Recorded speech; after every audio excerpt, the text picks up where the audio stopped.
अमरावती शहर आणि बडनेरा शहराला जोडणाऱ्या जुन्या बायपास मार्गावरील रेल्वे गेटजवळ रेल्वे पुलाचे बांधकाम सुरू आहे। या कामामुळे वाहतूक कोंडी होऊ नये यासाठी आजपासून पुढील 1 महिन्यासाठी या मार्गावर वाहतुकीसाठी प्रवेशबंदी करण्यात आली आहे।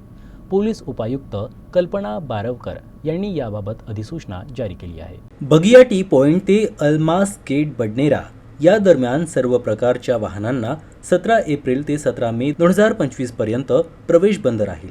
पर्यायी मार्ग म्हणून यवतमाळकडून येणारी जड वाहने यवतमाळ वाय पॉइंट मार्गे Akola Y point, Kondeshwar T point, बगिया टी पॉइंट किंवा राम मेघे कॉलेज चौक, बगिया टी पॉइंट या मार्गाचा वापर करू शकतील। हलकी प्रवासी वाहने ज्यामध्ये 4 चाकी आणि दुचाकी येतात त्या अल्मास गेट, नेमाणी गोडाऊन मार्गे अमरावती शहरात प्रवेश करू शकतील। बगिया T point, the prime park, MIDC road मार्गे अमरावती शहरात ये जा करता येईल। अधिसूचनेचे उल्लंघन करणाऱ्या वाहन चालकांवर मोटर वाहन कायदा 1988 नुसार कायदेशीर कारवाई केली जाईल।